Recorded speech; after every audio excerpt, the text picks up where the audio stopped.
Nietzschean Strategies for Self-Overcoming, a Guide to Suffering and Transformation. Introduction. Friedrich Nietzsche offers a radical approach to dealing with depression, anxiety, and life's hardships, one that runs counter to our comfort-seeking self-help culture. Rather than avoiding pain or seeking quick fixes, Nietzsche argues that we must embrace suffering as a catalyst for growth and engage in continual self-overcoming. A 19th-century philosopher who himself battled physical illness and mental despair, Nietzsche distilled his struggles into powerful insights. He saw hardship as the crucible in which greatness is forged, famously writing, "What does not kill me makes me stronger." But unlike the glib motivational quotes it has become, Nietzsche meant something far more demanding, that we should actively transform pain into strength. This guide will explore Nietzsche's scattered insights on suffering, the will to power, self-experimentation, and personal transformation, drawing from Thus Spoke Zarathustra, Beyond Good and Evil, The Gay Science, and on the genealogy of morality. Along the way, we'll contrast his ideas with modern psychology and self-help, showing why Nietzsche's no-nonsense brand of self-overcoming is often misinterpreted by today's gurus, suffering as a necessity for greatness. One of Nietzsche's core convictions is that greatness is inseparable from great suffering. In Beyond Good and Evil, he declares, "The discipline of suffering, of great suffering. Know ye not that it is only this discipline that has produced all the elevations of humanity hitherto? Whatever depth, mystery, disguise, spirit, or greatness has been bestowed upon the soul, has it not been bestowed through suffering?" Nietzsche is emphatic that enduring and overcoming profound suffering is the only route to developing depth of character, courage, inventiveness, and spirit. Hardship breeds strength into the unhappy soul and teaches it to endure, survive, interpret, and exploit unhappiness. In other words, pain can be fertile. It forces us to grow new capacities and perspectives. Modern psychologists recognize a similar idea in post-traumatic growth. But Nietzsche goes further, seeking out challenges and even heightening suffering when necessary to push the soul to its limits. Why is suffering so crucial? Nietzsche observed that human beings can handle almost any how of life, any ordeal, if they have a why, a reason or meaning to live for. Man, the bravest animal and the one most accustomed to suffering, does not repudiate suffering as such. He desires it, he even seeks it out, provided he is shown a meaning for it. The meaninglessness of suffering, not suffering itself, was the curse that lay over mankind so far. On the genealogy of morality, he argues that lack of meaning, a feeling of purposeless pain, saps our will. Meaning transforms pain into motivation. This is why Nietzsche admired cultures and individuals who could give suffering a purpose. When facing depression or anxiety, a Nietzschean approach would be to find meaning in your struggle, to see it as serving your development or as necessary for some higher goal you've set. If you can do that, suffering becomes more bearable, even desirable, rather than a curse. It's akin to the therapeutic idea that a why, purpose, can help you bear any how, difficulty. A concept later echoed by existential psychologist Viktor Frankl. Importantly, Nietzsche rejects the shallow notion that life should be about pursuing happiness or avoiding pain. In Thus Spoke Zarathustra, he satirizes the last man, an undaring creature who wants only comfort and safety. "We have invented happiness," say the last men, and they blink. They have left the regions where it is hard to live, for they need warmth. One still loves one's neighbor and rubs against him, for one needs warmth. A little poison now and then, that makes for pleasant dreams, and much poison at the end for a pleasant death. This last man avoids all struggle, seeks only petty pleasures and shuns risk. As a result, he is trivial and spiritually stagnant. Nietzsche warns that a society obsessed with comfort will produce only mediocrity, people who blink stupidly at any talk of higher aspirations. By contrast, Nietzsche praises the mindset of one who chooses difficult, dangerous paths in order to achieve greatness. One must still have chaos in oneself to give birth to a dancing star, he writes, suggesting that inner turmoil and disorder, the kind we experience in anxiety or creative frenzy, are the raw material for creation and innovation. Similarly, in Zarathustra's parable of the tightrope walker, the protagonist falls to his death trying to cross an abyss, a tragic end, yet Zarathustra honors him for having dared the great danger. The message is that a meaningful, elevated life requires risk, struggle, even the possibility of ruin, rather than the dull safety of the last man. For Nietzsche, suffering is not to be cured away or numbed, it is to be used. He often describes suffering well as an art form, learning how to suffer in a manner that fuels your growth instead of simply hurting. Modern self-help generally teaches coping strategies to reduce pain, through stress relief, positive affirmations, etc. But Nietzsche would have us lean into pain, embrace the suck, as one might say today. This doesn't mean seek pain for its own sake or wallow in it. It means recognize pain as a necessary fertilizer for the things we value: strength, wisdom, creativity, joy. Indeed, Nietzsche's own prolific creativity was entwined with his pain. He suffered debilitating migraines, nausea, and loneliness throughout his life. Yet during these periods, he produced some of his most profound work. As one commentary notes, Nietzsche's writings often touched upon the theme of suffering as a pathway to greatness. His sufferings, rather than hampering his work, seemed to fuel his philosophical endeavors, teaching us that pain can be a profound source of creativity. This perspective encourages those of us struggling with depression or anxiety to not view our pain as mere pathology, but as potential fuel for insight, art, personal transformation, if we approach it with the right attitude. Tactics: embracing suffering. To apply this Nietzschean insight, one might reframe your pain as training. See difficult experiences as the discipline of great suffering that is forging you into a stronger, deeper person. Much like intense exercise tears muscle fibers so they grow back stronger, emotional suffering can expand your soul muscle. When anxiety strikes, remind yourself that enduring it is teaching you fortitude and patience. When depression weighs you down, consider that working through it, with or without help, may give you a greater understanding of yourself and others. This reframing shifts the mindset from victimhood, "Why me?" to growth, "What is this ordeal honing in me?" Seek meaning in the struggle. Nietzsche would urge you to find a why for your how. For example, if you're grieving or in despair, channel that pain into a purpose: artistic expression, helping others with similar struggles, spiritual questioning, or personal reinvention. Even adopting a simple resolve like, "I will make this suffering count for something," is a Nietzschean move. In Genealogy, he shows how even destructive meanings, like religious guilt, at least gave people a reason to endure. Far better if you can choose a creative, life-affirming meaning for your suffering. Ask yourself, how could this pain be necessary? What might it be calling me to change or to create? By answering those questions, you turn suffering from a senseless weight into rocket fuel for personal evolution. Avoid the last man temptation. Depression and anxiety naturally make us crave comfort and retreat. While rest and self-care are important, Nietzsche would caution against letting your world shrink too much. Pushing gently against your comfort zone each day, engaging with life even when it's hard, is a form of living dangerously that keeps your spirit alive. For instance, instead of isolating completely, challenge yourself to face a feared situation in small doses. Instead of indulging only in easy pleasures, excess screen time, substances, etc., also give yourself meaningful hard tasks, like learning a skill, physical training, or therapy homework. Nietzsche wrote, "To be sick and send away the comforters and make friends of the deaf who never hear your requests." A provocative way to say do not seek constant consolation. Endure some of your pain without immediately dulling it. Sit with it and see what it has to teach. This builds resilience. Nietzsche's ideal is not a life of unending agony, but a life where one does not flee necessary pain. The reward he promises is depth. Only great suffering is the ultimate emancipator of the spirit, compelling it to descend into its innermost depths, as he writes elsewhere. In suffering, we meet ourselves at the raw core, and thus have the chance to recreate ourselves anew.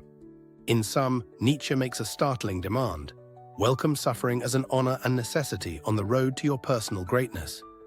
This attitude stands in stark contrast to modern society's avoidance of discomfort at all costs. Yet, as mental health research now suggests, it is often by accepting and processing pain, rather than suppressing it, that people find lasting growth. Nietzsche simply takes this further. Don't just accept it, love it. In his words, amor fati, love your fate, including all its suffering, is the key to truly affirming life. He even imagines saying yes to relive life identically in eternal recurrence, pain and all, out of pure love of existence. Few of us can muster that heroic yes, but we can start by acknowledging the indispensable value of our trials. The will to power, turning hardship into triumph. At the heart of Nietzsche's philosophy is the concept of the will to power. This idea can sound intimidating or even tyrannical if misunderstood, but in Nietzsche's usage, it refers to a fundamental life drive, a will to grow, assert, excel, and overcome. It's not simply about political power or domination over others. More often, Nietzsche emphasizes inner mastery, power over oneself, one's passions, and one's environment. How does this help with depression or anxiety? Nietzsche's answer is that we must harness our hardships as challenges that exercise our will to power. Overcoming suffering becomes an active pursuit of personal power, in the sense of strength or ability. In Thus Spoke Zarathustra, Nietzsche even personifies life as saying, "Behold, I am that which must ever overcome itself." Where there is perishing and decay, life sacrifices itself for power. In other words, life itself is an ongoing process of self-overcoming, constantly striving, breaking down, and building up stronger. Every living thing, in Nietzsche's view, embodies a will to power, a drive not just to survive, but to expand its capacities. When we face a crisis, a perishing of something in us, Nietzsche would have us treat it as life testing us, an opportunity to rise anew. Wherever I found a living thing, Zarathustra says, there I found will to power. Even a seed pushing through soil or a person battling inner demons is expressing will to power by attempting to overcome obstacles. Hardship, then, is the arena in which our will to power can prove itself, mean in practical terms to apply one's will to power to anxiety or depression. It means adopting an attitude of active struggle and self-determination. Rather than passively suffering or waiting to be rescued, Nietzsche wants us to fight, to assert our will against the situation, or against ourselves, in the sense of overcoming our weaker habits. If you are anxious, for instance, the will to power might manifest as the determination. I will not be ruled by this fear. I will gradually expand my courage by confronting what scares me. If you are depressed and apathetic, will to power might be the spark that says, I will create meaning or goals even if none feel present right now. I refuse to consent to meaninglessness. Nietzsche believed will itself can shape reality, that a strong will can give you a why to live even in pain, and thus pull you through. Indeed, he famously wrote, "He who has a why to live can bear almost any how." Twilight of the Idols, a line often quoted in psychotherapy. That why is an expression of your will. Nietzsche contrasts will to power with other motivations, like the will to mere survival or the Freudian will to pleasure. Modern self-help often focuses on finding comfort, happiness, or security, which correspond to survival, pleasure instincts. Nietzsche felt that human beings thrive more when pursuing power, not in the crude sense, but as self-actualization. A martyr willingly dies for a cause, a monk renounces sex and luxury for spiritual depth. Both are acting from a will to power, Nietzsche says, because they sacrifice lesser needs for what they perceive as a greater empowerment, moral or spiritual strength. In our context, facing depression head-on by, say, diligently following a treatment plan, building discipline, or channeling sadness into art, these are acts of will to power. You impose your will on the chaos of suffering. The easy way, letting yourself be crushed or escaping into numbing behaviors, is a kind of surrender of the will. Nietzsche would implore, do not surrender. Even if you feel weak, there is will in you, use it. Even if it's will to nothingness rather than giving up all will. He observed that people would rather will nothing, i.e. embrace nihilism or self-destruction, than not will at all. That's how primarily important exercising the will is to us. Better still to will something positive. Some goal, some creative act, some self-improvement, however small. One concrete Nietzschean tactic is what he calls self-mastery. This is will to power directed inward. In Zarathustra, he writes, "Better to rule yourself than to rule a city." Paraphrasing, he praises those strong and domineering natures who experience their most exquisite pleasure in self-mastery, in being bound by their own law. For example, if you struggle with addictive impulses or harmful habits, common in anxiety, depression, exercising strict self-discipline in that area is a form of will to power. Nietzsche lauds he who can command himself, who can give himself a rule or goal and obey it, as truly powerful.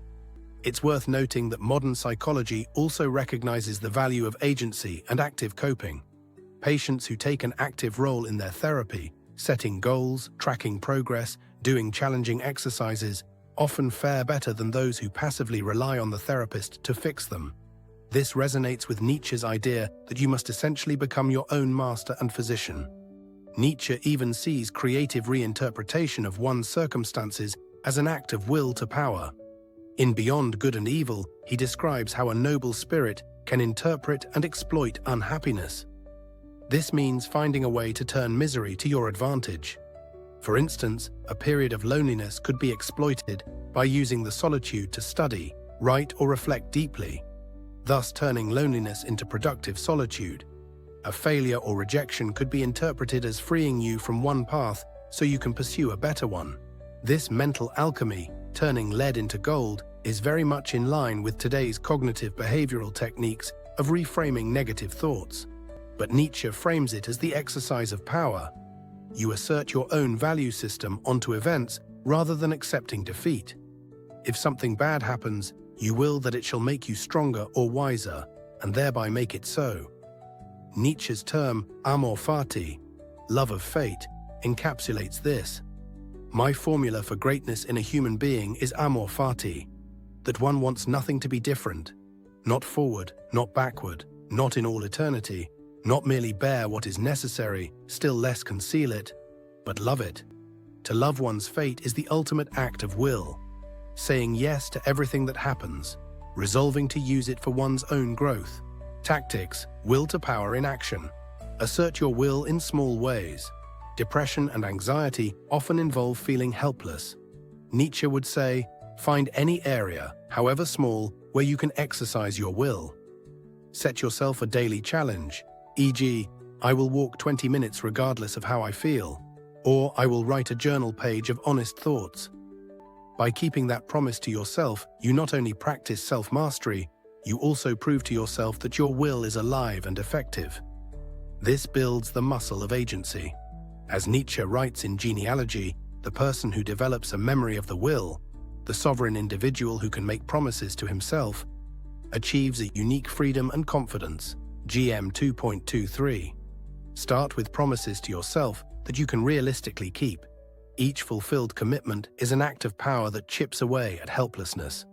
Reframe struggles as challenges to overcome. When a wave of anxiety comes, try to step outside it and say, an enemy has appeared. My task is to outlast and outwit this enemy. This turns a nebulous fear into a sort of sparring partner for your will. If you feel depressed emptiness, challenge it. I will create meaning out of this void. I will will something. Maybe I'll sketch, maybe I'll organize my room. But I will not let emptiness win. Treat it like a wrestling match, you against your situation. The key is the attitude of struggle rather than resignation. Nietzsche glorifies the struggle itself. In Zarathustra, he describes the effort of the striving one as more laudable than any final victory. So even if you don't win today, even if anxiety still lingers or you make little progress, you can still internally say, I fought well today. I exerted my will. I did not passively submit. That alone is a kind of victory that Nietzsche would celebrate. Channel energy into creation or excellence. Will to power can be sublimated into creative pursuits. Often, anxious or depressive energy can be immense, racing thoughts, intense feelings. Nietzsche, who had plenty of that inner energy, channeled it into writing feverishly. He wrote The Gay Science and Zarathustra during periods of great loneliness and pain. Whatever your outlet, art, music, writing, even building a business or mastering a skill, Use your turmoil as fuel. This is a win-win. Either the creative focus distracts and elevates you, alleviating the mental distress somewhat, or the distress persists, but at least you produce something from it.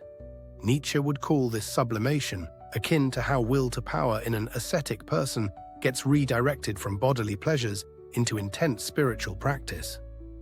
For you, it might be turning social anxiety into an online project where you express yourself without face-to-face contact, or turning anger into a workout routine that builds strength.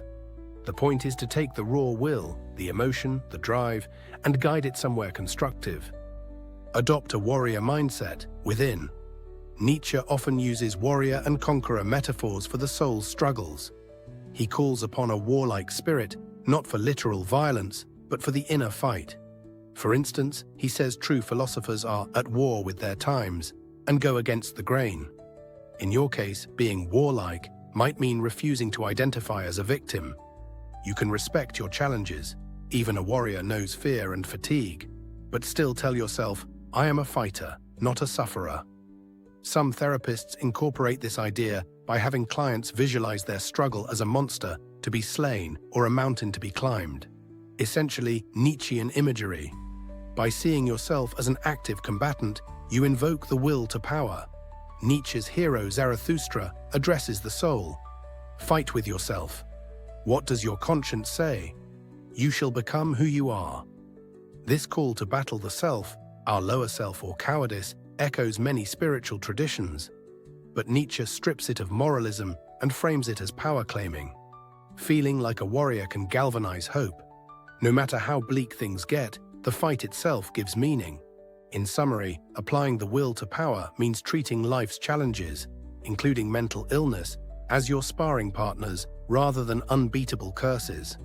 It's about cultivating an indomitable inner will that strives to turn every setback into a stepping stone. Modern psychology might talk here about resilience or agency, but Nietzsche's take has a uniquely aggressive optimism. Everything can be grist for your mill, even suffering and weakness. Far from merely bouncing back, he wants you to bounce higher than before, using the trampoline of adversity.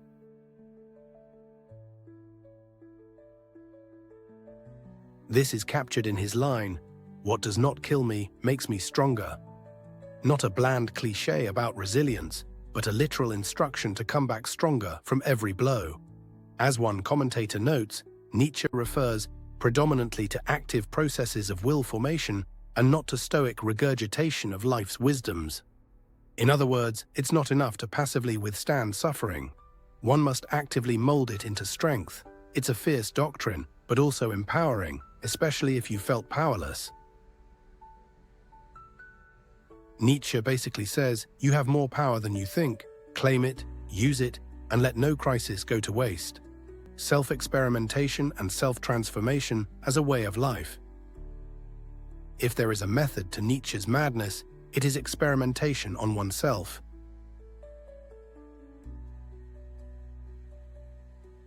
Nietzsche believed in trying out ways of living, thinking, and being, even risky and unconventional ways, to discover one's personal truth and to grow.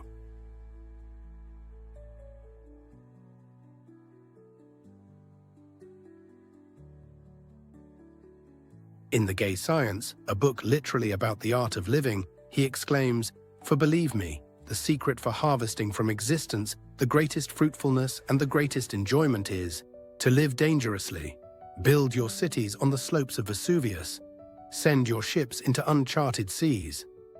This stirring call captures his ethos of adventure and experimentation.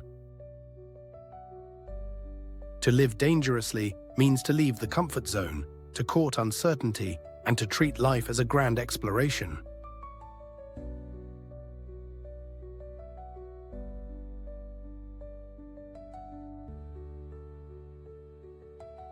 For someone dealing with anxiety or low mood, this doesn't mean you must suddenly climb a volcano.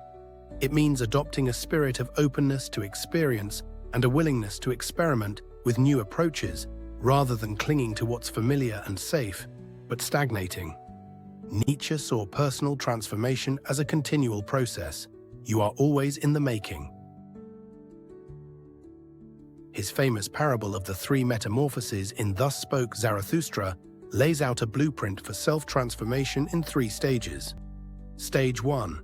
The camel. The spirit becomes a camel, a beast of burden. The camel says, "Load me with every heavy weight," and kneels down to take on the heaviest tasks. This symbolizes voluntarily taking on suffering, responsibility, and challenges.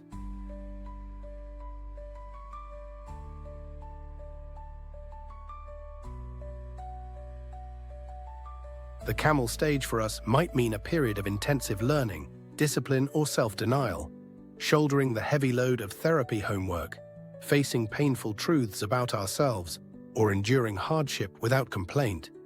It's about building strength through acceptance of difficulty.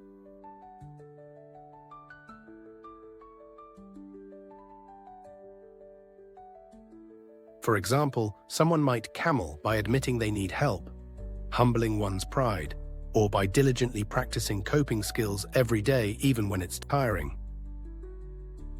Nietzsche gives examples of camel-like tasks: to suffer hunger in one's soul for truth, to be sick and send away the comforters, and to go into foul water when it is the water of truth.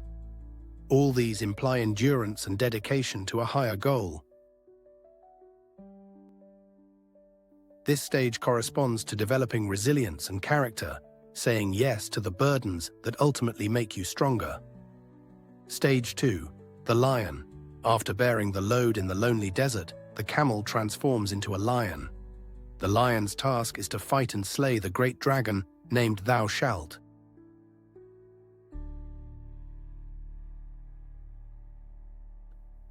On each of the dragon's scales, a rule or command is written, representing all the values and norms imposed on us by society, tradition, or fear.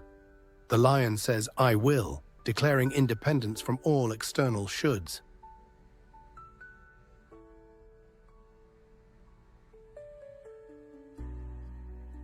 This stage is about rebellion and liberation, breaking free from old constraints, whether they are oppressive beliefs, other people's expectations, or your own past identity.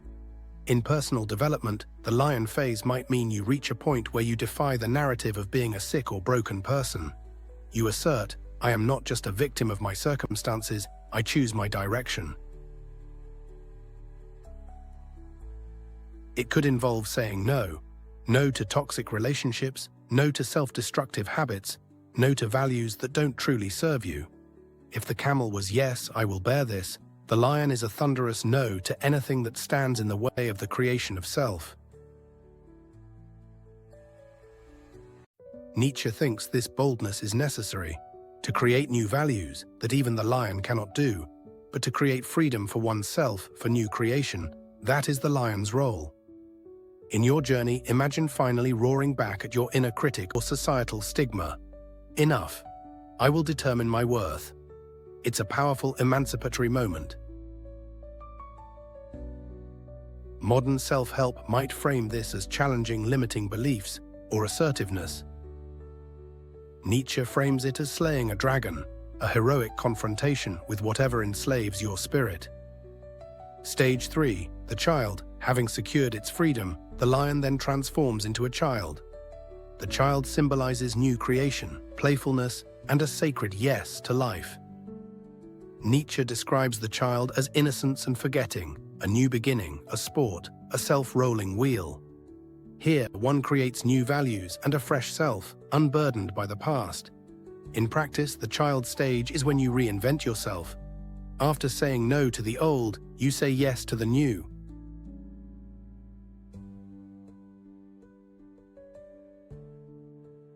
It might mean embracing a new purpose or identity that you choose. Maybe you decide to be an artist, or you cultivate a new outlook of curiosity instead of judgment. There is a sense of play. The child doesn't see life as merely duty, like the camel, or struggle, like the lion, but as a field for creativity. For someone recovering from long depression, the child stage could be that first genuine feeling of, "I actually want to live and explore again." A return of innocent enthusiasm. It's that point where your efforts crystallize into a positive love of life.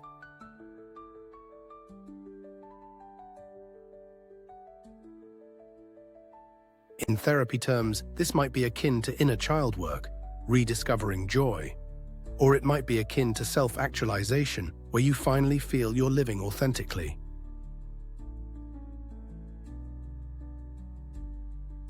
Nietzsche's point is that after you have strengthened yourself, camel, and freed yourself, lion, you can become yourself, the child who is a self-propelled wheel, moving forward with energy and lightness, having overcome the heaviness behind. This metamorphosis narrative is extremely relevant to personal transformation.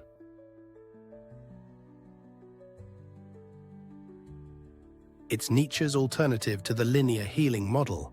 Instead of simply being healed back to your old self, you evolve into something new through challenges.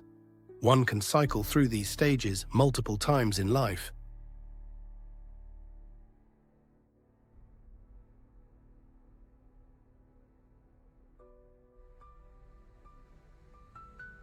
For example, starting a new career or leaving an addiction might require a camel phase of hard work and discomfort, a lion phase of breaking away from old identity or peer pressure, and a child phase of embracing your new life. Nietzsche invites us to think of ourselves as processes, not fixed entities. There is always a higher possibility within, an Ubermensch, overman or over-self, that we can become by surpassing our current self. Nietzsche himself practiced self-experimentation.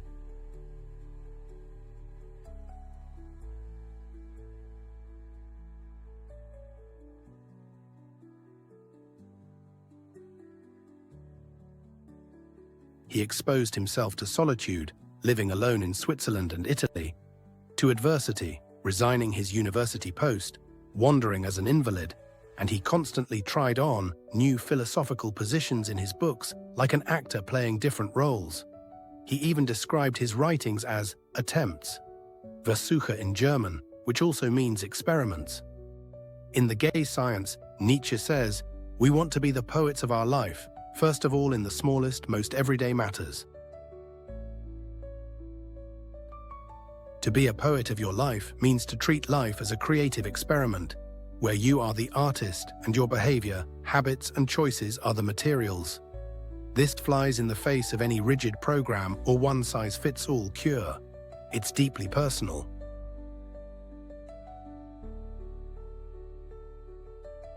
What works for one person may not for another. Nietzsche would likely scoff at formulaic self-help gurus. Instead, he'd encourage self-discovery through trial and error. Feeling down? Try a change of environment.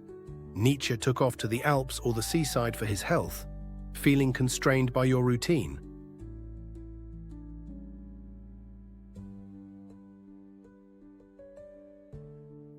Experiment with a new daily structure or a new intellectual diet. Nietzsche read widely, from Greek tragedy to Emerson, for inspiration. The key is not to stagnate. Another Nietzschean tactic is self-creation through giving style to one's character.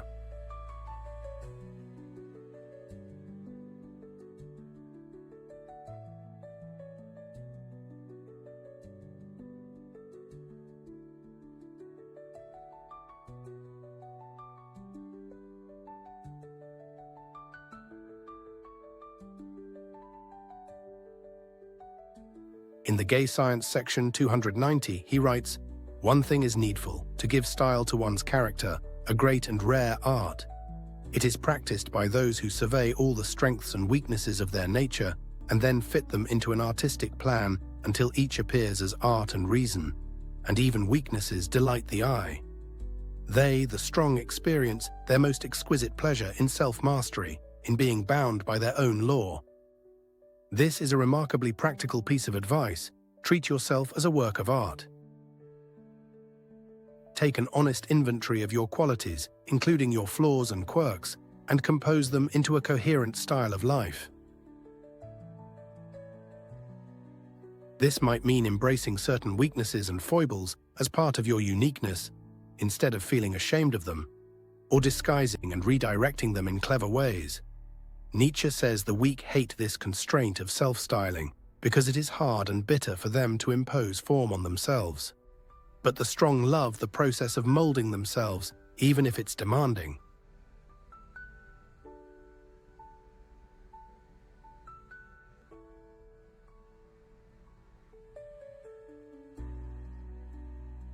For example, imagine you have a melancholy nature. Rather than trying to force yourself to be bubbly, which might be inauthentic, you could give style to your melancholy by becoming, say, a thoughtful writer or a compassionate listener for others, turning that gloom into depth.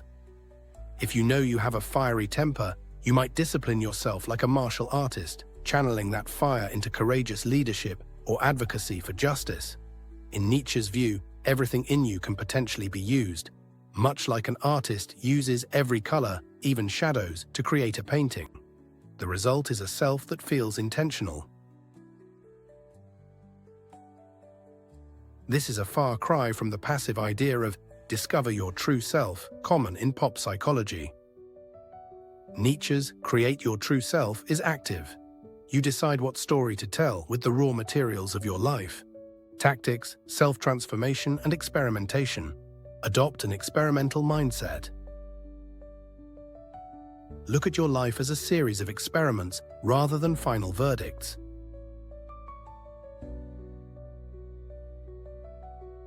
If a coping strategy or therapy isn't working, instead of concluding "I'm hopeless," frame it as "that experiment didn't work. What can I try next?" Nietzsche praised a type of person he called the free spirit, someone who is not bound by dogmas and is willing to rethink their beliefs and try new lifestyles in a search for truth. You can be a free spirit in your approach to self-improvement. Feel free to iterate and change course. Today you might try journaling, next week a social meetup, next month a silent meditation retreat. Treat it all as learning experiences. Crucially, don't be afraid to defy common expectations.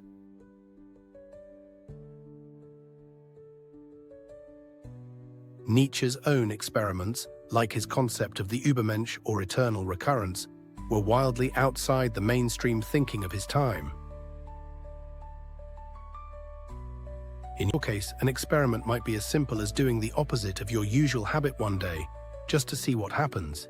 E.g., if you usually withdraw when sad, try reaching out to someone instead. Gather data on yourself. Life becomes more playful and less fearful when you hold it a bit more lightly, as something you can tinker with. Use the chameleon child framework.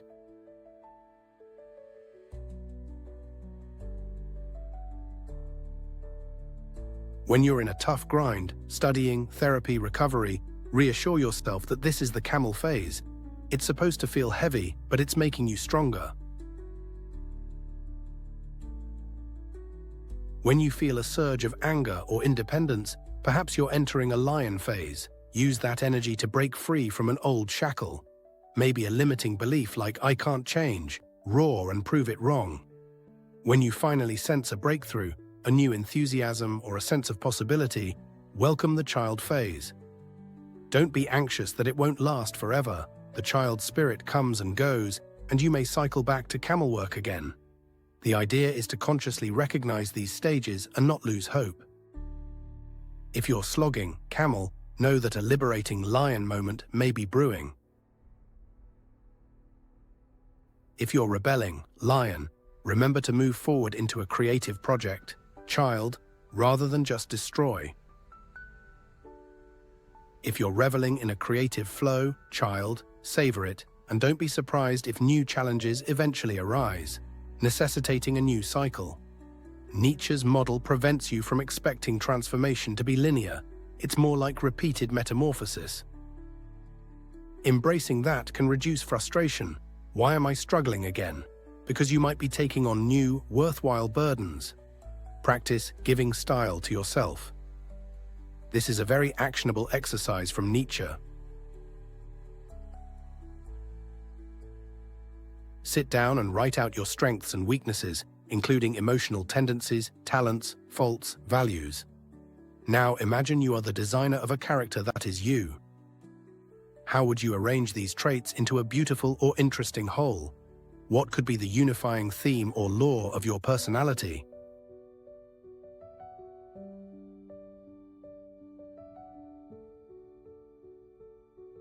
For Nietzsche, it might have been something like honesty and courage in pursuit of truth, to which he subordinated even his crankiness and isolation, turning them into philosophical tools.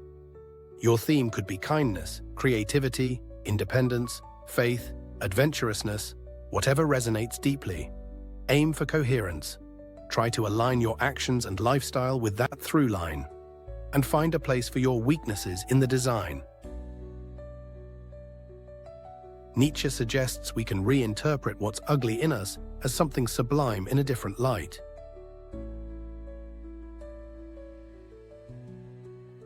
For example, your anxiety might be reinterpreted as high sensitivity, which, guided properly, is an asset for empathy or artistic perception.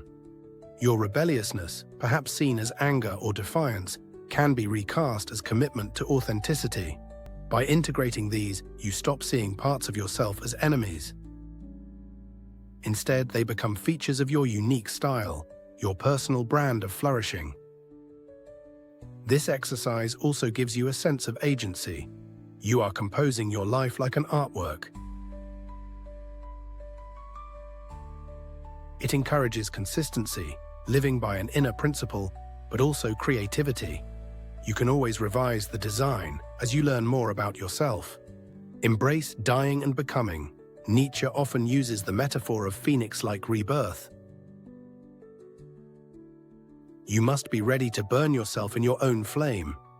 How could you rise anew if you have not first become ashes? Zarathustra proclaims. This means sometimes our old self or old assumptions have to die for a new self to emerge. In practical terms, don't fear letting go of identities that no longer serve you.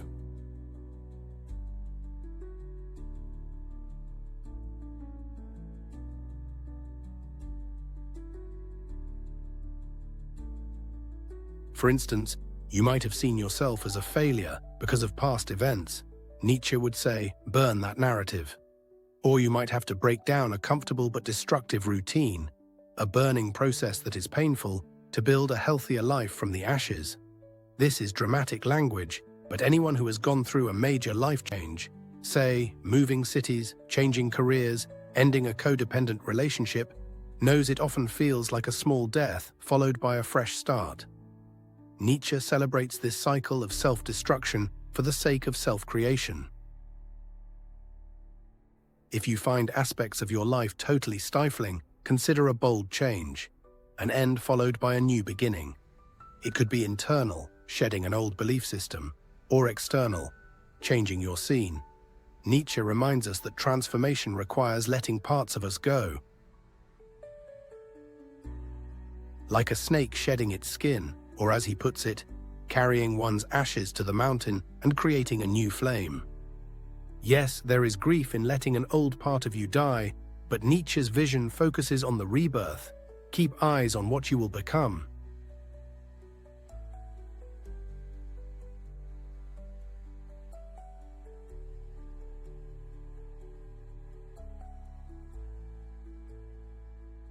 This approach resonates with many spiritual traditions, e.g., dark night of the soul before enlightenment. But Nietzsche secularizes it. It's not guided by divine grace, but by your own will and courage to change. In short, Nietzsche advocates life as an adventure of constant self-reinvention. For someone in a dark place, this message can be bracing. You are not stuck forever as you are. You can try new paths, you can slough off old skin, you can surprise yourself.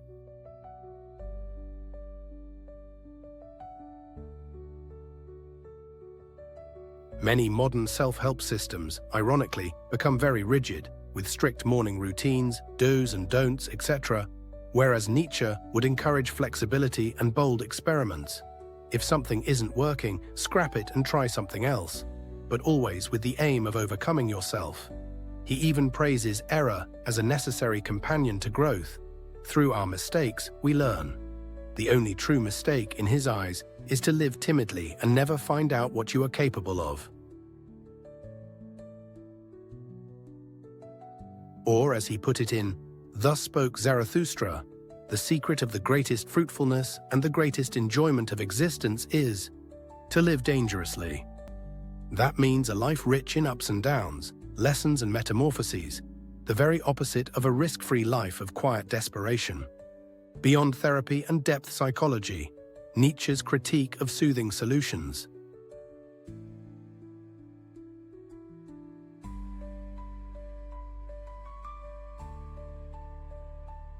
Considering Nietzsche's emphasis on toughness and self-reliance, it's no surprise that he was skeptical of what we today might call depth psychology, or certain forms of therapy that focus on analyzing one's psyche for hidden wounds.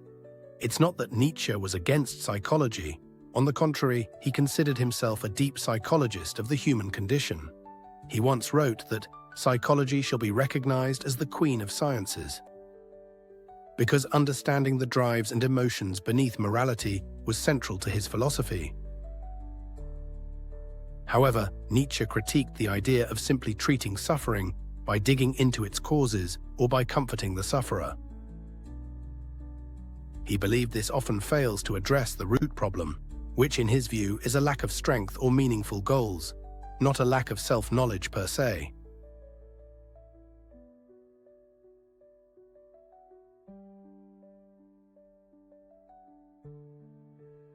Nietzsche had a particularly dim view of what he called the ascetic priest's cures. In On the Genealogy of Morality, the ascetic priest represents the prototherapist or spiritual counselor of suffering souls. In his day, this was the village priest tending to miserable parishioners. These priests diagnosed people's unhappiness as a result of their own sin or guilt, offering palliative measures like confession, self-punishment, or fervent prayer. Nietzsche analyzes this and concludes that the priest doesn't truly cure the illness, the deep discontent. He just numbs the pain and gives it a new name.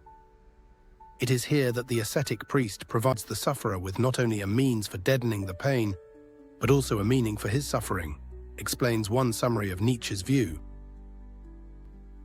By saying, "Your suffering is punishment for sin," the priest gave the sufferer someone to blame, themselves, and a sense that their pain had a purpose, to purify them. This did alleviate the terror of senseless pain, but at the cost of plunging the person deeper into guilt and psychological self-torment. Nietzsche calls this a spiritual poisoning rather than a cure.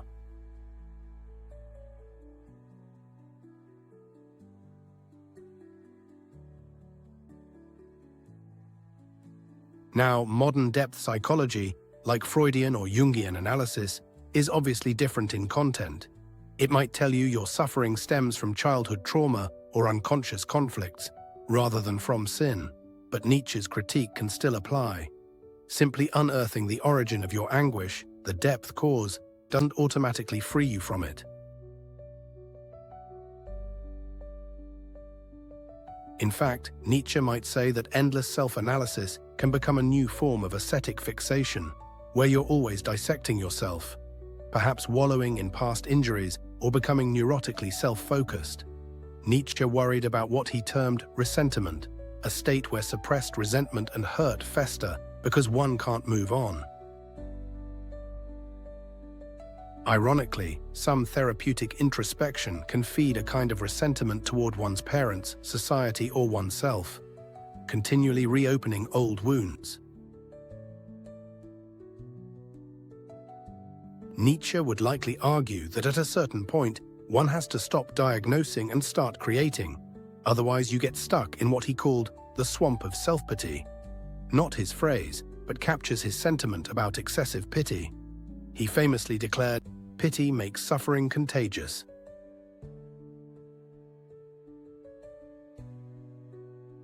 He was wary of approaches that revolve around pity, even self-pity, because they keep you identified with your suffering rather than overcoming it.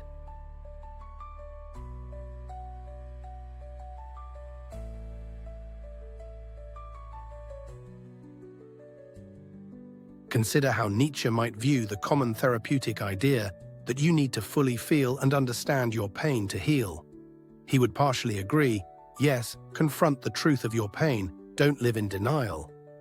But he would add, understanding is only a means to an end, the end being growth. Nietzsche did plenty of genealogical digging into the origins of morality and neuroses, but it was all in service of overcoming them. If analysis ever becomes an excuse for inaction, I've figured out why I'm messed up. Now I'll just lament it forever. Nietzsche would rage at that stagnation. In Zarathustra, there's a line addressing the introspective sort. Too profound is your pain. Do you want to wait until your pain becomes your duty? Speaking to those who cling to suffering. He urges the profound sufferer not to get stuck in analyzing the small wounds before they even heal. The risk he highlights is over-philosophizing one's misery instead of actively changing. Nietzsche's alternative to both religious consolation and purely analytical therapy is what we've described in previous sections: self-overcoming. That often entails action, creativity, and will, rather than long introspective rumination.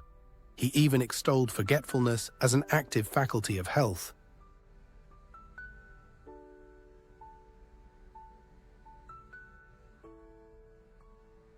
In his essay, On the Uses and Disadvantages of History for Life, Nietzsche argues that the ability to forget, i.e. not dwell on the past endlessly, is crucial for going forward. A cow, he notes, doesn't carry its past around, it grazes peacefully.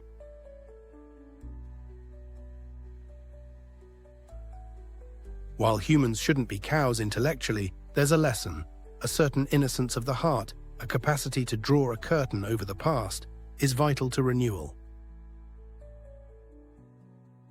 In psychological terms, this resonates with acceptance-based therapies that say, you don't need to relive every trauma to get better. Sometimes you need to accept and commit to new values in spite of trauma. Nietzsche also distrusted the medicalization of the mind that makes people dependent on experts to fix them. He would likely see the modern self-help industry, with its endless books and expensive coaching, as a kind of secular priesthood profiting off of people's insecurity. Nietzsche wants you to become your own doctor and psychologist, ultimately. A man who is a master of himself can end a sorrow as easily as he can invent a pleasure, he writes in The Gay Science. That mastery to him is better than any external cure.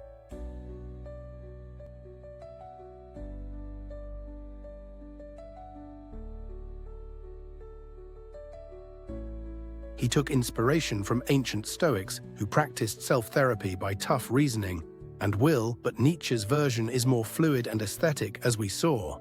Not just suppressing emotion, but transforming it. To be clear, Nietzsche is not advocating ignoring psychological problems. He's offering a different way to address them. For example, consider anxiety.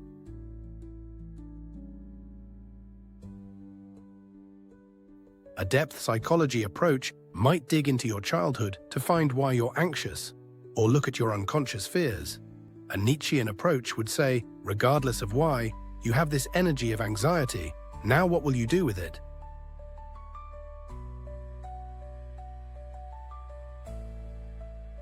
He might encourage exposing yourself to fears gradually, which aligns with exposure therapy today, essentially training courage, will to power, through action, rather than infinite talk about fear.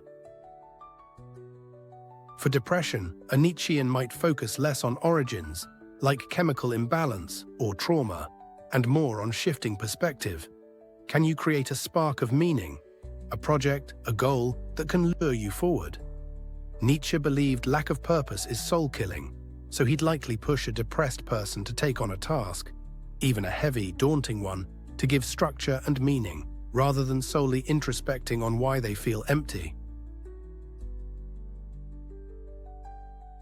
Interestingly, many modern approaches echo these ideas.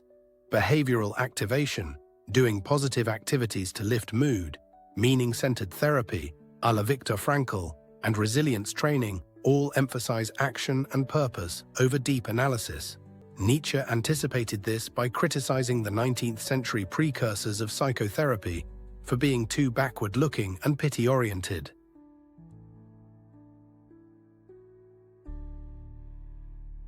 As one modern commentator puts it, Nietzsche argued that ascetics, and by extension some therapists, do not truly cure the meaninglessness. They merely deaden the sensation of meaninglessness with quasi-hypnotic techniques. In Nietzsche's day, the hypnosis was prayer or self-flagellation. Today, it could be mindless entertainment, consumerism, or even certain medications that numb the feeling without addressing one's life's direction.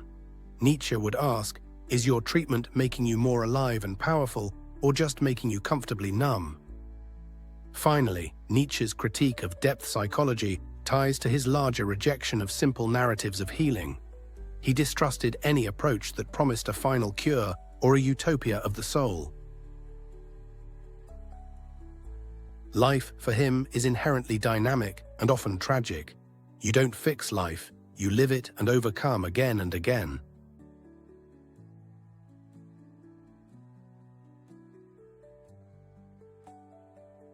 He once wrote, "Be careful lest in casting out your demon, you exercise the best thing in you." Sometimes our neuroses are also the source of our best insights or strengths. Like a sensitive person's anxiety is the flip side of their empathy. So if a psychological treatment aims at making you normal by eliminating all your quirks and anguish, Nietzsche might argue it could also dull what's unique and great in you. His alternative would be, integrate your demons and use them. Don't aim to be a placid patient, aim to be an artist of the self, even if it means you carry some scars.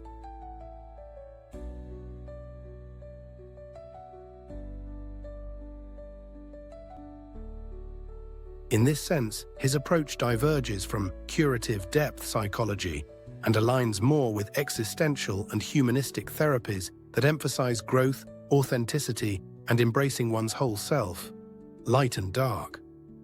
Tactics, Nietzschean perspective beyond conventional therapy. Don't over-identify with your illness.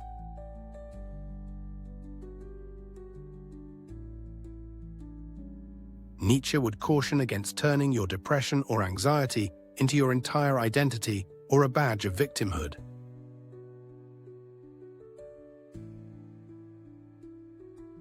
Yes, acknowledge it, no illusions, but resist the temptation, encouraged by some support groups or even therapists, to center your whole life narrative on being a depressed, anxious person. Nietzsche saw this with the ascetics. They centered everything on their sinfulness or sickness and became obsessed with it.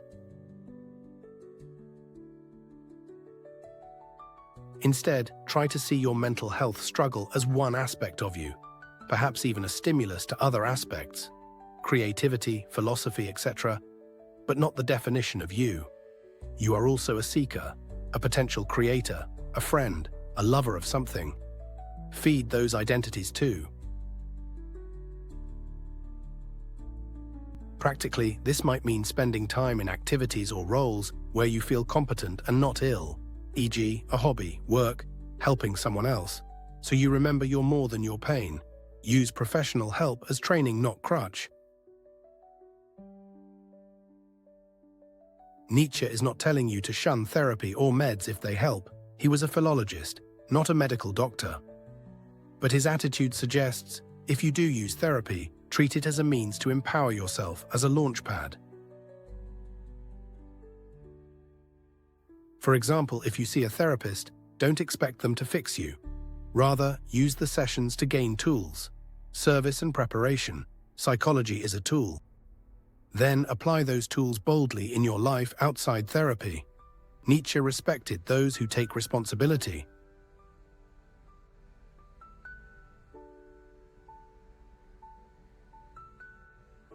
The same with medication. If an antidepressant lifts the floor of despair, use that reprieve to take actions, social, physical, creative, that you couldn't before. Don't just lean back on the pill, leverage it to move yourself forward. Nietzsche would have loathed dependency and passivity. He'd say, better to struggle on your own feet than be carried in someone else's arms indefinitely. The goal of any aid should be to strengthen your capacity to live, so always focus on what you can do with the aid rather than the aid itself. Beware of indulgent self-pity or excessive introspection. Nietzsche at times sounds unsympathetic, but his target is self-pity that becomes self-poison. He wrote harshly about people who take a perverse pleasure in feeling wronged or miserable. There is indeed a seductive aspect to wallowing. One feels exempt from responsibility, one gets attention, etc.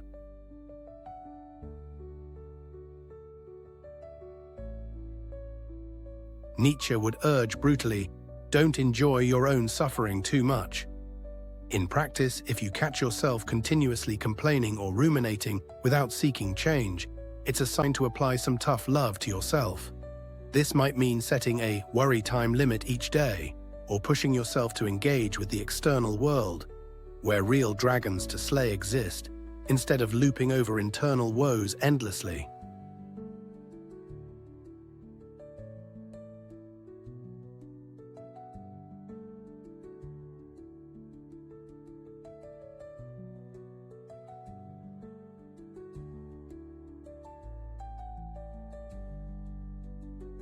As he put it in Zarathustra, "Verily, my friends, I walked among men as among fragments and limbs of men. This is the terrible thing to my eye, that I find man broken up and scattered, as on a battlefield or a butcher field. And when mine eye fleeth from the present to the bygone, it findeth ever the same, fragments and limbs and dreadful chances, but no men." He wanted people to become whole, integrated, instead of fragmented by internal conflicts. At some point, to heal, you must stop picking at the wound. Build something with whatever remains of you. That's how you become whole again. Focus on strengthening, not just soothing.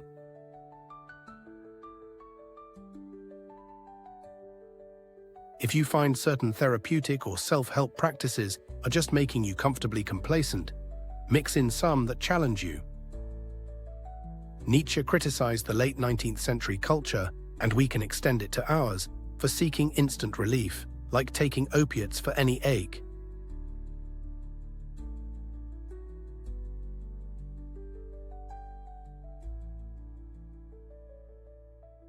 Instead of always reaching for the soothing solution, be it a relaxation app, a motivational quote, a distraction, sometimes do the harder thing, the workout instead of TV, the difficult conversation instead of avoiding conflict, enduring an urge instead of immediately gratifying it.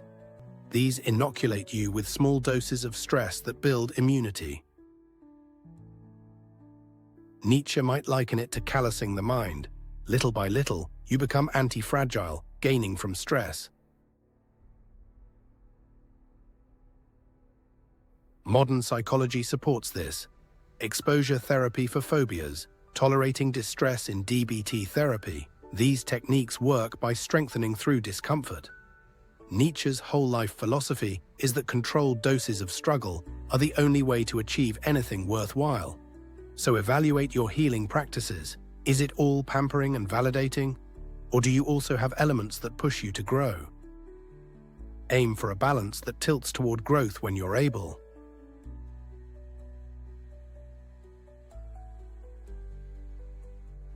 In Nietzsche's ideal, a person emerges from adversity not healed, in the sense of restored to a prior state, but transfigured into a higher state. His critique of depth psychology's limited effectiveness is essentially that understanding your psyche is not enough. One must transcend it. Or as he beautifully put it, spirit is the life that cuts through life. That is, the human spirit can cut through its own entanglements and renew itself. No amount of analysis alone can replace the moment when you take heart and decide to live on your own terms. Nietzsche's oft misunderstood cheerlessness about pity and shallow comfort comes from his profound wish to see individuals empowered and enlivened, not pacified. He doesn't want you to feel better in the short term at the cost of being better in the long term. It's a hard road, a long obedience in the same direction, he said, that results in something great. But the payoff is a life that feels truly your own, achieved by your own struggle and creativity, not a cookie-cutter cure handed down from some guru or doctrine. Nietzsche versus modern self-help, no guru needed and why they get him wrong. In our time, Nietzsche's words are often quoted by self-help authors and motivational speakers. You've likely seen snippets like, "He who has a why to live can bear almost any how" on posters, or "That which does not kill us makes us stronger" on gym walls. Ironically, Nietzsche would cringe at being turned into a feel-good guru. His philosophy is far more nuanced, and in many ways opposed, to the messages of typical self-help. Let's examine a few key contrasts and common misinterpretations. Happiness versus greatness. Modern self-help often promotes happiness, positivity, and contentment as ultimate goals. Nietzsche is suspicious of happiness as commonly defined: comfort, pleasure, absence of struggle. He calls this the happiness of the weakling or the herd. He's not against joy. In fact, he speaks of a higher happiness that comes as a byproduct of power and creative living. But he absolutely rejects making comfort or even peace of mind one's primary aim. Man does not strive for happiness, only the Englishman does, he jabs, criticizing utilitarian philosophers of his day who equated virtue with happiness. Nietzsche's Ubermensch, overman, is not a happy-go-lucky consumer. He's more like a heroic artist, often suffering, but living meaningfully.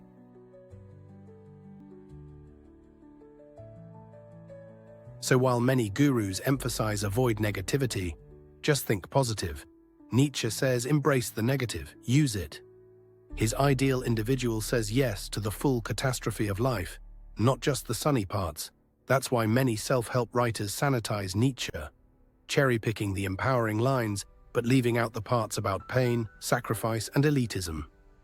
Nietzsche would probably call a lot of self-help advice shallow or even decadent, aimed at making people comfortable slaves rather than independent spirits.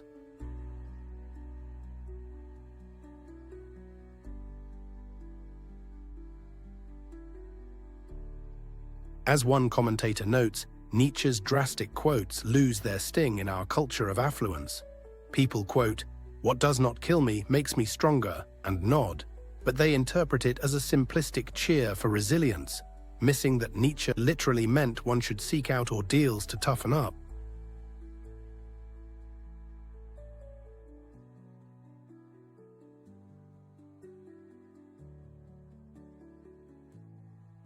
Universal advice versus individual path. Self-help books tend to offer universal formulas, 7 steps to this, or the secret of that, assuming one size fits all. Nietzsche insists on individuality. Become who you are, he urges. Your task is highly personal. He even believed that what's good for one person might be poison for another. He rebelled against the very concept of a universal morality or lifestyle.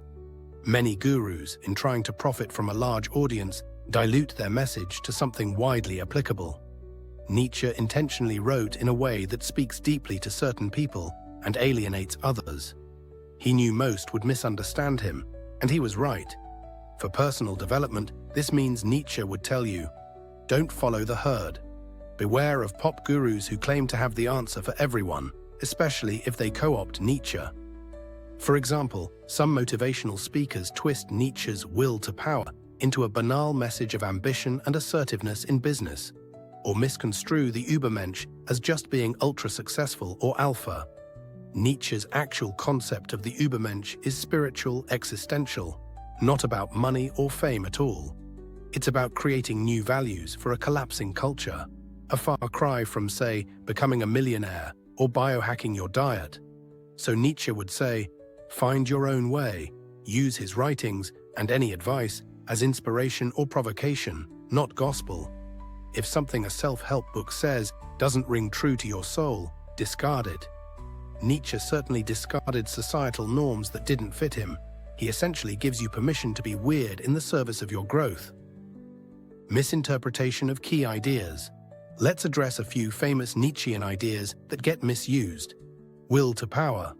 As mentioned, people often reduce this to aggressiveness or career ambition.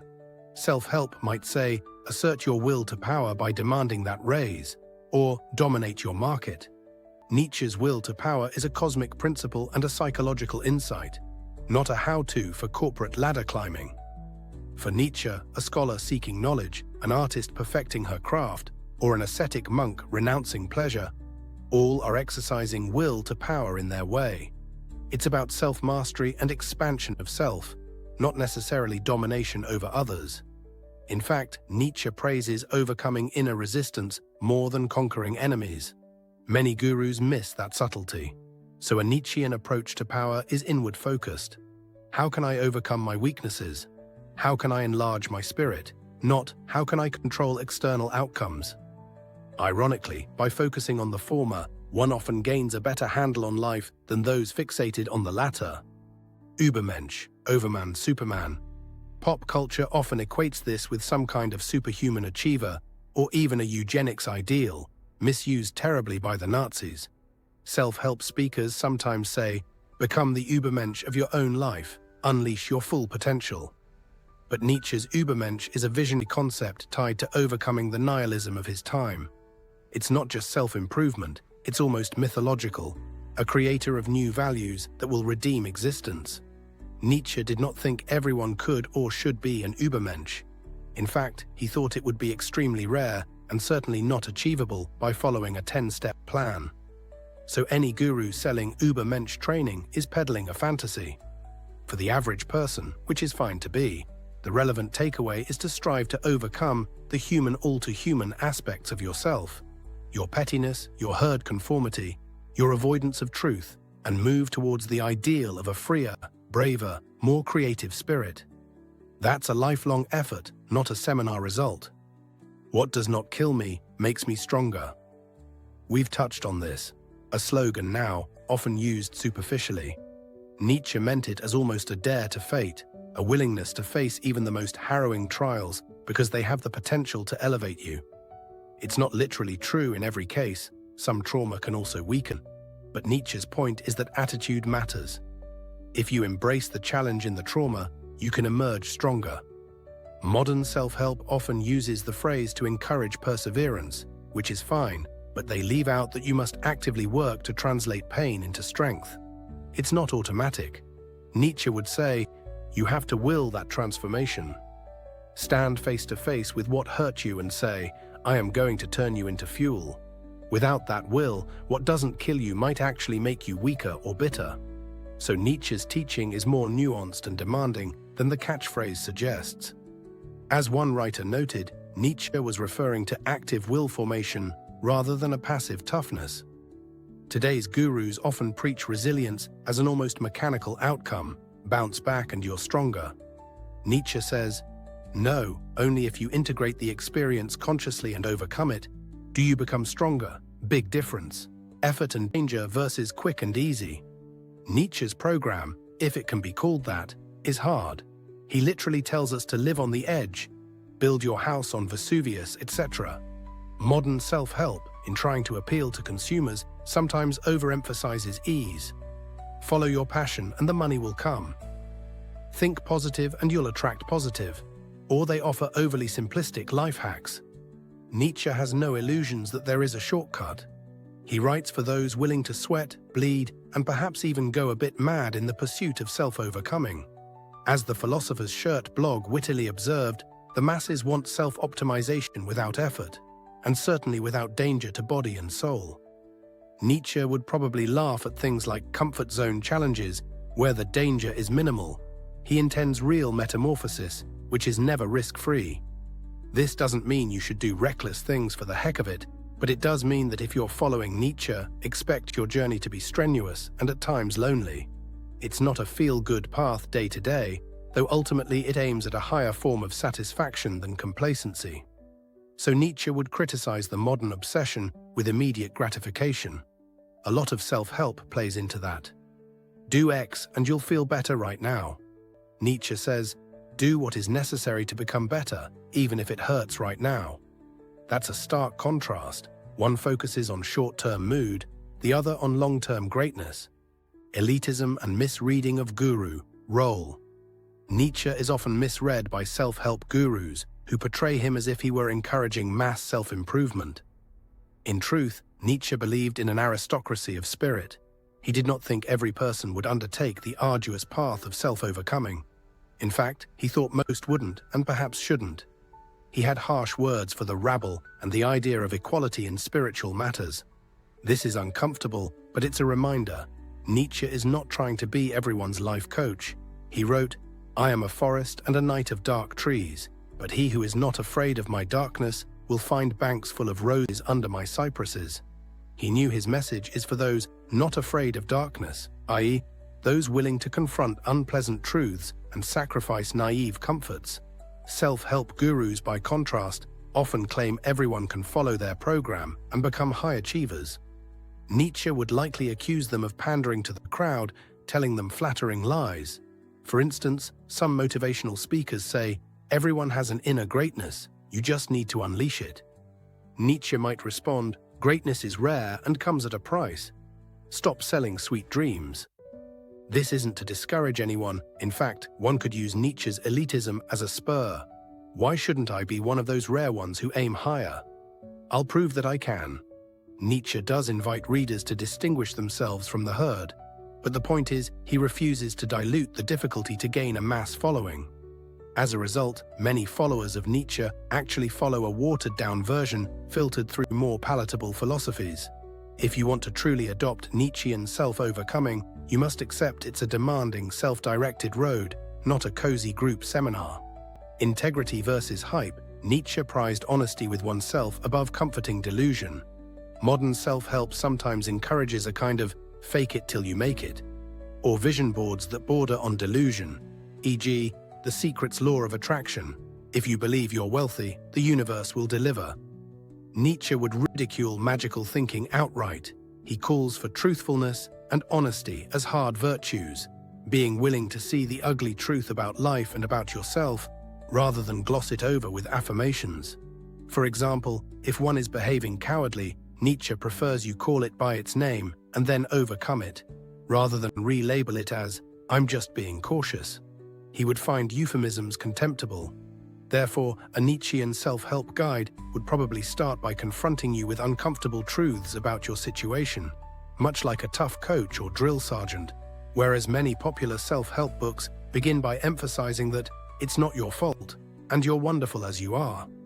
Nietzsche does think you have potential wonderfulness, but only in becoming, not in simply being as you are.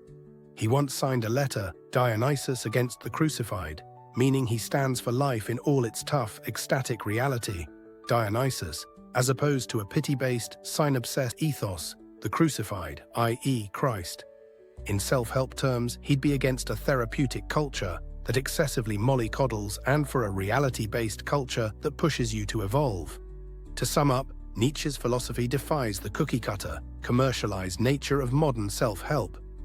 It is at once more demanding and, arguably, more rewarding, because it deals with developing your entire being, not just achieving specific external goals or mood boosts.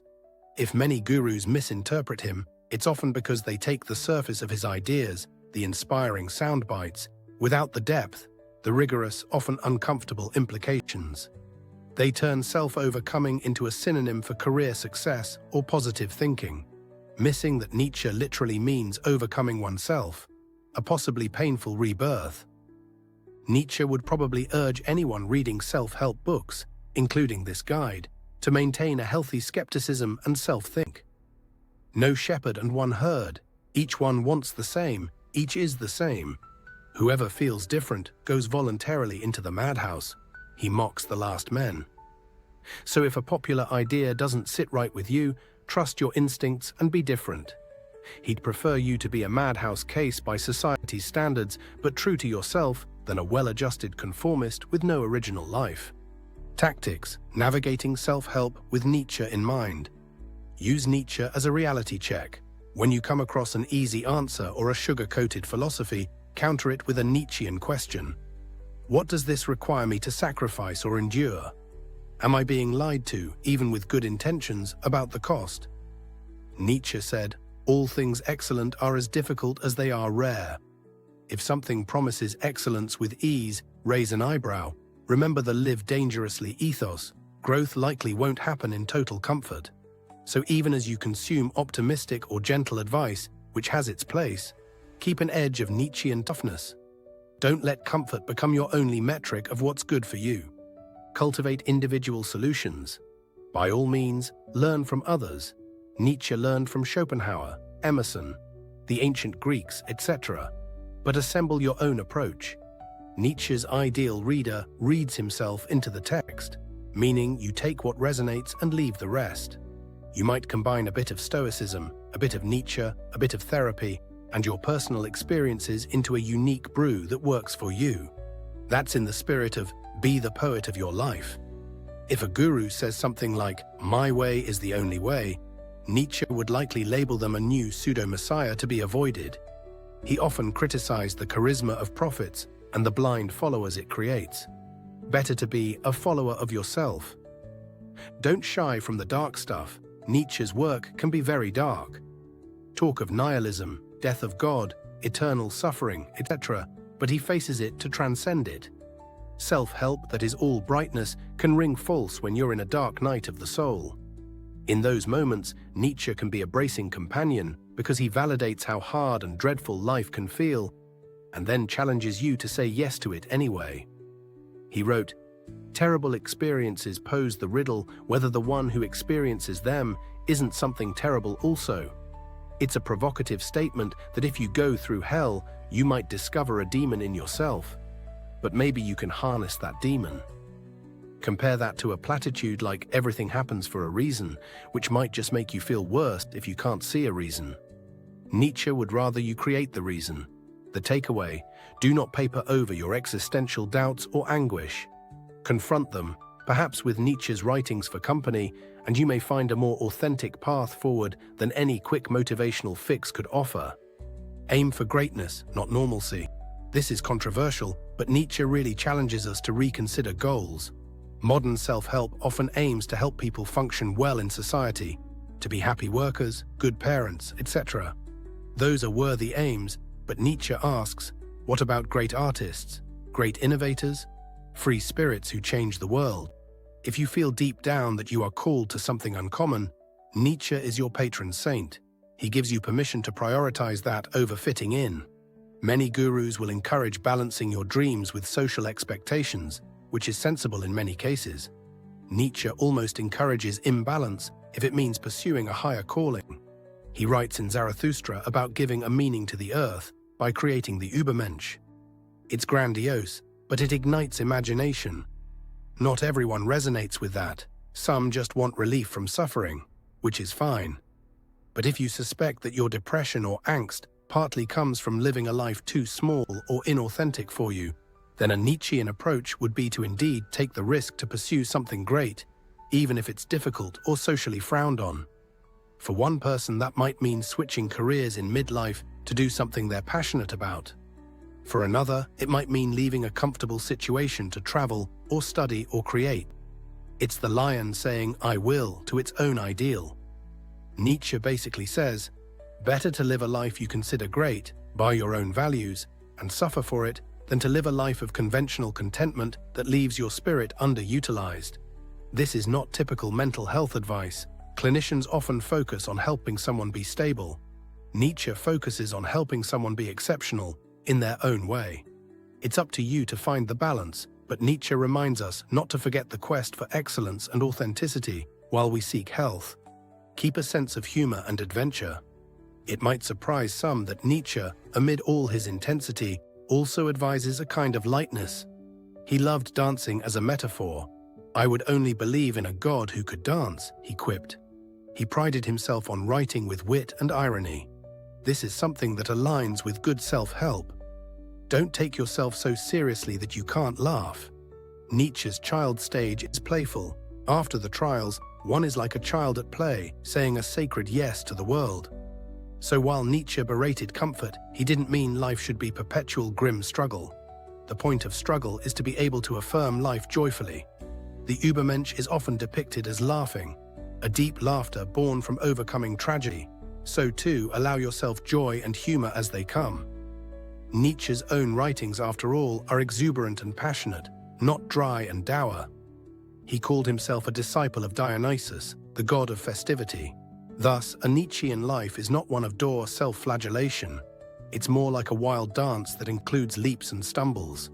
When you compare with self-help, perhaps the difference is that Nietzsche's joy comes after facing the pain, whereas some self-help tries to shortcut to joy by avoiding pain. Nietzsche would say the fullest joy is only possible because you've experienced the depths of pain. It's a kind of earned joy, the laughter of someone who has been through hell and found heaven in their own heart. That is profound and not easily marketable, but it's the kind of robust happiness Nietzsche stands for. Conclusion: the path of self-overcoming. Nietzsche's strategies for dealing with depression, anxiety, and despair are certainly not gentle in the conventional sense, but they are bracing and ultimately life-affirming. They call on each of us to treat life as a heroic project, one where suffering is fuel, not to be avoided, but to be overcome and transformed, where the will to power inside us can turn hardship into strength and new creation, where we continually experiment and reinvent ourselves rather than staying static, where we seek meaning and greatness over shallow comfort, and where we take an active, self-reliant role in our growth instead of expecting any external savior, be it a guru, a drug, or an ideology, to simply fix things. To distill Nietzsche's approach into some actionable principles, we can list a few Nietzschean tactics for Love your fate, amor fati. Become a yes-sayer, Nietzsche implores. This means embracing everything in your life, the good, bad, and ugly, as part of your story and affirming it. Instead of constantly wishing things were different, say yes to reality and then work from there to make it into something beautiful. This radical acceptance, it is what it is, and I will make the best of it, is more empowering than denial or complaint. Try writing a gratitude or acceptance statement for even your struggles, e.g., I accept this anxiety. It's a sign I'm alive and sensitive, and I will channel it productively. It might feel strange, but it can shift your mindset from victim to creator. 2. Turn pain into power. Whenever you face pain, emotional or physical, immediately ask, how can this make me stronger or wiser? This creates a habit of alchemizing suffering into growth. Maybe pain teaches you what you truly care about, thus clarifying your values. Or it forces you to develop patience, or it inspires you to create art. Find the gain in the pain. Nietzsche saw exploiting unhappiness as a gift of great souls. In practice, you could keep a journal specifically for this purpose. Every time you feel bad, write how that experience could contribute to your development or insight. Over time, you train yourself to automatically seek the empowering interpretation. Live dangerously, within reason. Push against your comfort zone regularly. Take on challenges that scare you a bit. Initiate that difficult conversation. Sign up for a class in something totally new. Travel solo, perform at an open mic, whatever shakes up your routine. Nietzsche doesn't want thrill-seeking for its own sake, but risk in service of growth. The idea is to court challenges instead of avoiding them. If you're socially anxious, for example, a Nietzschean approach is to intentionally expose yourself to social situations step by step, treating it as training for courage. Or if you always avoid failure, Nietzsche might say, take on a project so ambitious that failure is likely and do it anyway. You'll learn heaps. Remember, the secret of reaping the greatest fruitfulness from life is to live dangerously. So don't let excessive caution rob you of experiences that could catalyze your transformation. Become who you are. Self-creation. Regularly reflect on whether your current life truly reflects your values and potential. If it doesn't, have the courage to change direction. Nietzsche gives you the audacity to reinvent yourself. Maybe you've always defined yourself by others' expectations. Nietzsche would say it's never too late to break that "thou shalt" dragon and assert "I will." Start with small acts of self-authorship. Wear the clothes you like, even if they're not in style. Speak your honest opinion, even if it differs from the group. Allocate time to what genuinely interests you, rather than what's trendy. These build the muscle of individuality. And keep a vision, even a very personal, private one, of the person you aspire to become. Not in a superficial way, but in character. Nietzsche literally advises to give style to your character. So think of your life as a story or artwork. Are you editing it toward the form you want? If not, pick up the pen. Embrace the struggle, it's your path to the heights. When things feel unbearable, remember Nietzsche's promise that great suffering can be a prelude to great change. He noted that almost every significant philosopher or creator he admired had gone through inner turmoil. Thus, when you suffer, perhaps say to yourself, "This could be the making of me if I use it right." It instills a sense of nobility in enduring hardship. You can even take pride in it. Nietzsche would approve of turning your hardships into a personal badge of honor, not to boast to others, but an inner sense of, "I survived this, and it adds to my story's greatness." This pride is different from unhealthy dwelling. It's a forward-looking pride, like a mountain climber proud of the difficult climb, because it means they're nearing the summit. 6. Reject the herd's shallow remedies. Don't be too swayed by every new self-help fad or societal pressure to always be comfortable. Nietzsche encourages a bit of rebellious distance from the common wisdom. If everyone says, "You just need to think positive," and that hasn't worked for you, Nietzsche would say, "Fine, let it fail, try something else.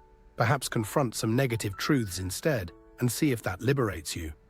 Essentially, dare to forge your own approach even if it looks odd from the outside.